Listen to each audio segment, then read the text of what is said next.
As you can see from the title, the topic is tides in, under, and over the ocean.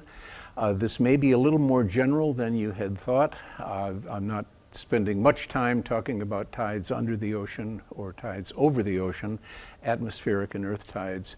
But since they all respond to the same tidal forcing, I thought I might throw in a couple slides at the end of the talk and cover these as well. This next slide shows where we are headed over the next 45 minutes or so. I have grayed out marine biology, marine chemistry, and marine geology and physical properties. We go directly to the physical processes, and then tides are the only topic included there. I know that these other branches of marine science exist, and I want you to know that they exist, but we're not talking about that this afternoon. This outline shows where we are headed. You'll notice down toward the bottom there, I'll get to that in just a moment, the atmospheric tides is there, as are earth tides, but they are in smaller pitch, just to make the point that I am spending much less time on those. We're going to start with the tide generating forces, some tide related terms. We get into ocean tides, and I'll spend most of my time there. The rise and fall, the ebb and flood measurements and examples will cover most of the talk this afternoon. And then before stopping, I'll include atmospheric tides. So the place to begin for any discussion of tides is what causes tides. And we see that the moon's gravity on the Earth and everything connected with the Earth, the ocean and the atmosphere, is the tide generating force. Gravity is stronger on the near side. You can see A under the blue on the right side of the Earth. B and C then are the middle of the Earth, representing the Earth as a whole and representing the far side of the Earth. And this is true. Now the gravitational attraction is greatest for objects that are closest to, in this case, the moon, and furthest from objects that are farthest away. If we focus on the near side, A and B, we see that the side of the Earth facing the moon, gravity acting on the Earth's surface is greater than gravity acting on the Earth as a whole, and that then draws the water away from the Earth just a little bit, but enough to produce the tides. The opposite is true for the side of the Earth opposite the moon. Gravity pulls the Earth away from the ocean on the far side, and that leaves high water on the far side of the moon. That produces the far tidal bulge. So we get 2 high waters and 2 low waters per day. The figure on the left there shows the near tidal bulge, the far tidal bulge. And if we were rotating on the Earth, a completely water-covered Earth, we would rotate through those 2 high tides, and we would have two tides per day. Now it turns out that the Earth is not water-covered. Continents block the tidal motion in each of the ocean basins. The land masses obstruct the movement of the high and low water patterns around the Earth, and then each ocean basin will have one or more of its own tidal motions. I should add, with the exception of the South Atlantic. But if you like, you can look at this again on your own schedule to see how the ocean basins respond to tidal forcing. Now the sun produces ocean tides too. There are 2 highs and 2 lows in response to gravitational forcing on the near and the far sides of the Earth. The sun is much more massive, but it is also much further away, and therefore the distance from the ocean dominates over the size of the sun, and the tides produced by the sun are about half the height of the lunar tides. The spring tides are the tides that occur when the Earth, Moon, and Sun are all lined up. The moon can be on either side of the Earth. They just have to be lined up. Under those circumstances, the tide-producing forces are acting together. They're adding to each other. So we get the larger tidal ranges. You can see in the figure in the upper right, the spring high tides and the spring low tides are larger than they are under other circumstances, which are the neap tides when we have the first quarter and the third quarter of the moon at 90-degree angles to the lining up of the Earth and the sun. The spring and the neap tide cycles occur every 14 days approximately. It's actually half of 27.5 days. This is a rather primitive automation, but it shows that as the moon goes around the Earth, the three will be in line, and then at 90 degrees, and then at in line, and you can see how the tide type goes from spring tide to neap tide as the moon makes its way around the Earth. I mentioned that the pattern repeats itself every 27.5 days. So with all of that as background, let's begin with talking about ocean tides. And I have, I think, 11 or 12 slides dealing with ocean tides. I'll be talking about how we measure the tides in the world ocean around the United States and Florida, and then the importance of tides.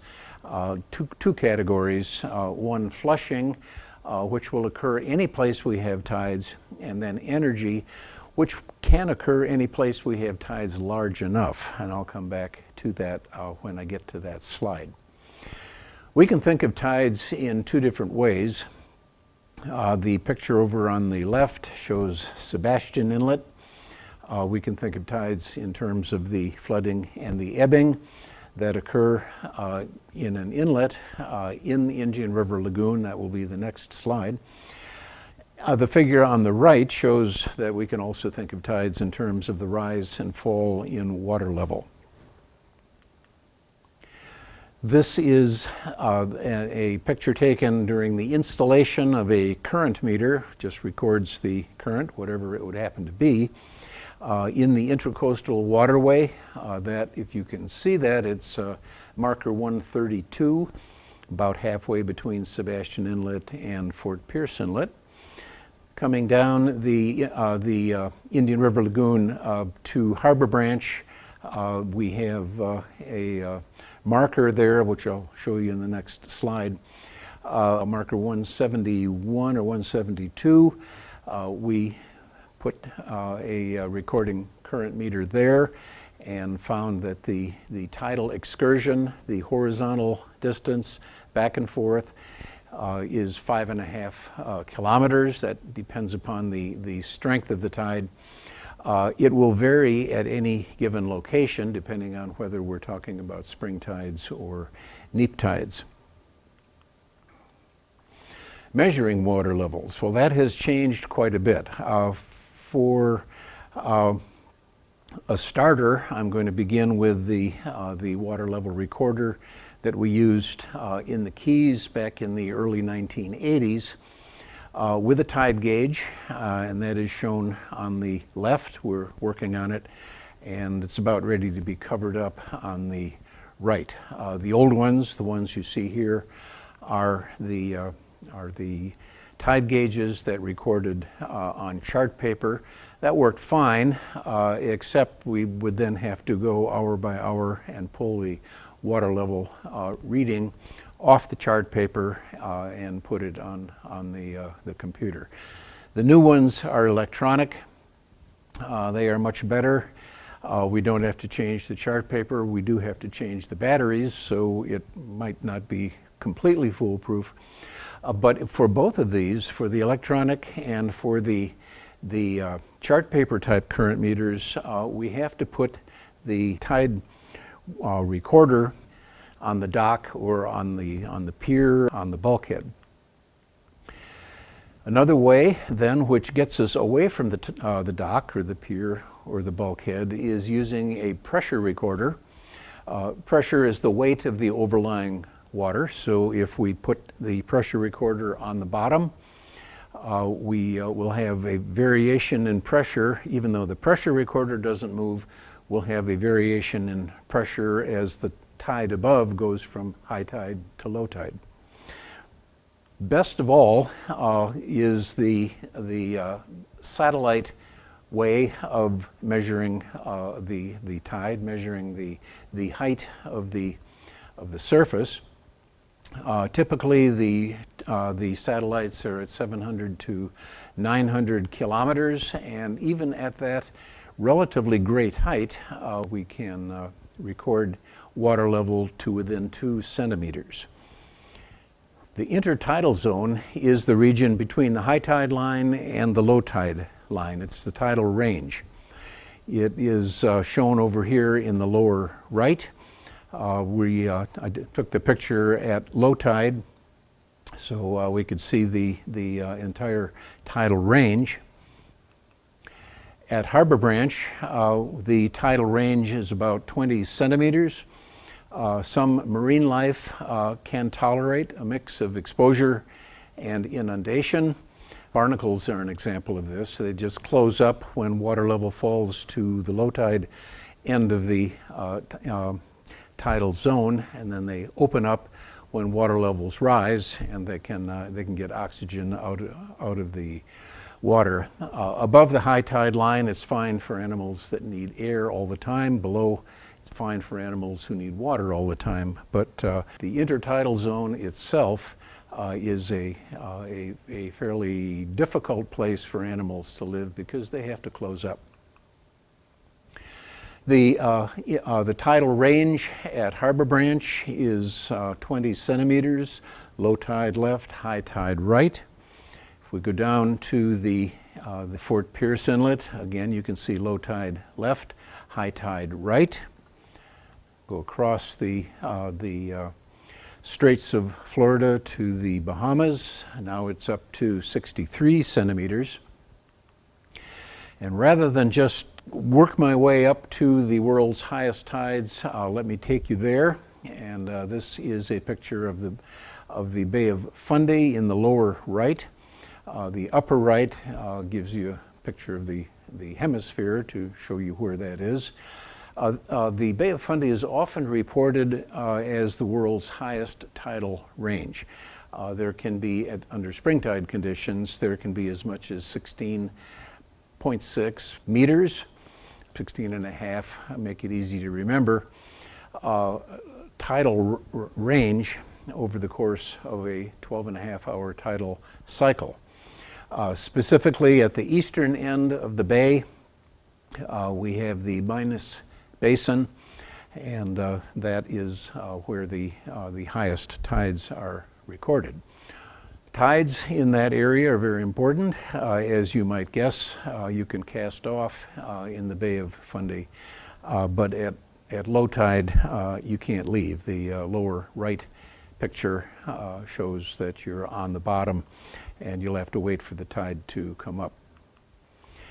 There is, however, a place, Ungava Bay, close to the Bay of Fundy, which also has high tides, and it is perhaps just a little bit higher. It has a tidal range, spring tidal range of 16.8 meters. Specifically, the body of water that connects The Labrador Sea to the right with Hudson Bay to the left will get the highest tides. Three types of tides can occur. The diurnal tides, which are the type that I have not talked about yet, but will hear, semidiurnal tides and mixed tides. Now, what distinguishes these is the relative importance of the diurnal and the semidiurnal constituents. The diurnal tides have one high and one low per day, one flood and one ebb too, although we haven't been talking about tides as they influence the currents. The semidiurnal tides are those with two highs and two lows, and the mixed tides also have two highs and two lows. However, the two are not equal. And you can see the three of the diurnal on the top, semidiurnal in the middle, and then the mixed in the lower right part. You can see that the high tides and the low tides of the mixed tides are not equal. The diurnal, semidiurnal, and mixed tides in the world ocean, showing just the coast here, are shown in this next slide. You can see that around the United States we have all three types of tides.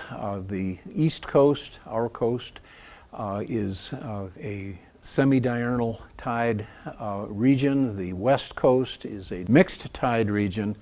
And in the middle, at least in most of the middle, once you get away from Florida, the diurnal tides are the dominant.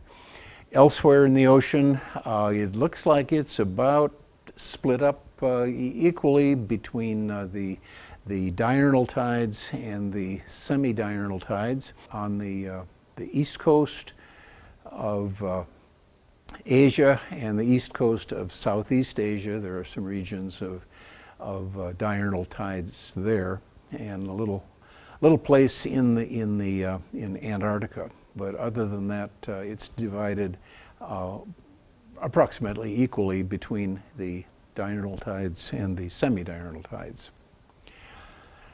Around the United States, now this is just focusing on the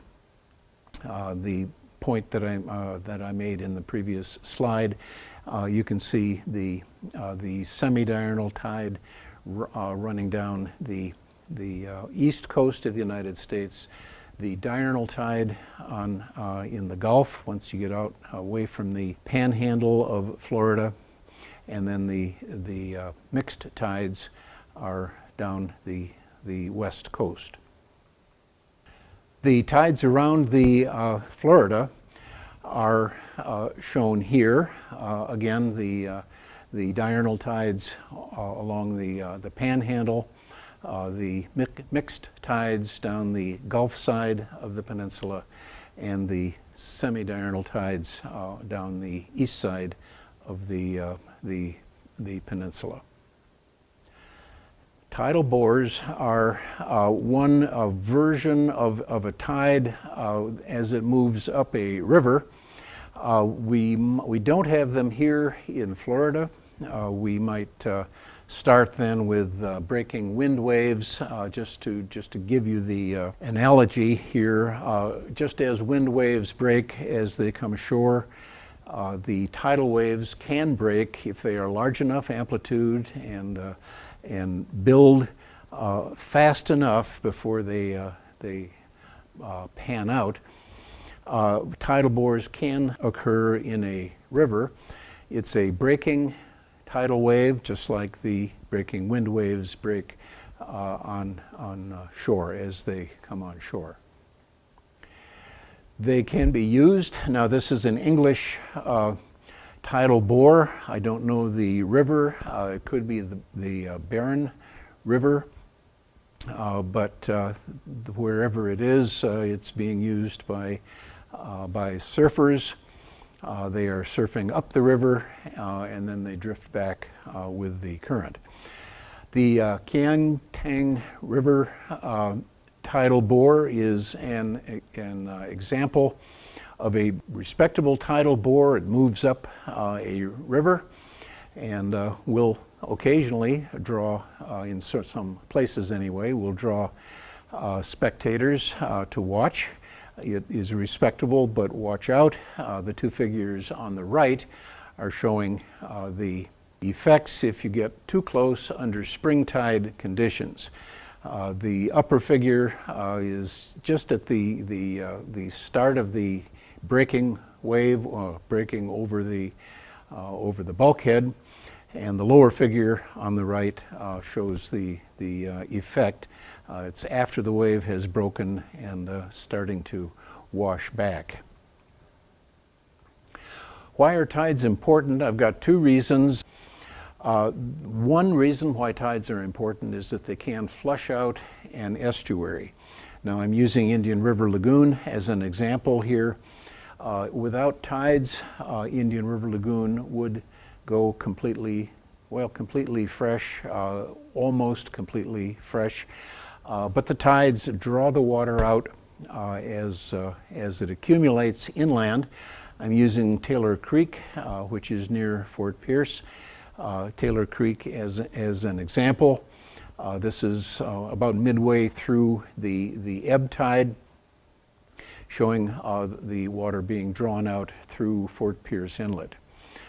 Pollution, anything that might be in that fresh water, would get drawn out with it. It gets carried out into the ocean where it is diluted and makes less of a problem out there. I want to get into energy from tides. I'm going to give you 3 or 4 examples. They are important insofar as they're free, renewable, and predictable. However, there are disadvantages also. They can obstruct boating and shipping, and the turbine, which is required, something has to turn to make that energy. The turbine will or can chop up marine life. So you put it out of the way, and then you block the flow coming into the turbine with a net, for example, something that allows water to pass through, but not the marine life. We need a tidal range of at least 5 meters, 16 feet, as I showed here. And we do have tides that large in Maine and Alaska. The problem with energy from tides is that we don't have that, we do not have tides of those amplitudes in places other than Maine or Alaska. And there aren't that many people in Maine, maybe in Maine, but certainly not in Alaska. You can generate quite a bit of energy from tides in Alaska, but there have to be people there that can use that energy. But the examples I'm going to give you are for Northwest France. This is the oldest one that is generating 240 megawatts, 90% of Brittany's needs. Now, that's not all of France by any means, but we see that tidal energy does provide most of the energy in Brittany. And just for comparison here, I might mention that the Hutchinson Island nuclear power plant has 1,550 megawatts. So the tidal is about 1/5 or 1/4 or 1/5 as important, as significant as the Hutchinson Island power plant, but it is free once it is up and operating. Example number 2 is back in Bay of Fundy. This has been going on as a pilot study since 1984. It is producing power in a very small arm away from the main part of Bay of Fundy. The power that it generates seems to be quite small. It's just 1% of Nova Scotia's needs. However, that is equivalent to 56,000 barrels of oil per week. And so it does a good job to the extent that it can. Korea, this is the last of the three examples that I'm going to give you. It's been going since 2011. It's just a little bit bigger than the French tide generating facility. It is the world's largest, and I might have to qualify that fairly soon, if not already. The Chinese are putting up tide generating plants also. I don't have information about them. Atmospheric tides. This is the second version of tides that I want to talk about.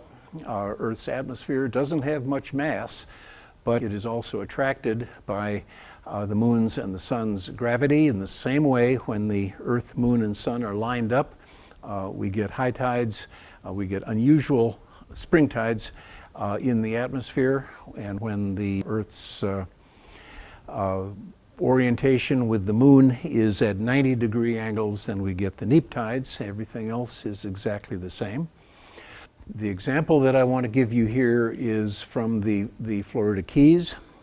There was, or is still put out here, a weather station in the water at just off of Long Key on the Gulf side, and that has a weather station above and a pressure recorder below.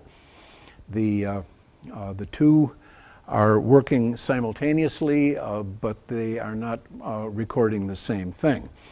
This shows you that the atmospheric tides, the changes in air pressure over a 30 or 31 day period of time, can be quite different. Not can be, is quite different from the water pressure that is recorded at the same place, just a little bit below the surface. The atmospheric tides are semidiurnal tides. The water level tides are mixed tides. And then finally, we have earth tides. Earth's crust is made up of rock, and rock is nearly inflexible, but not completely. And it responds to the same tide-producing forces.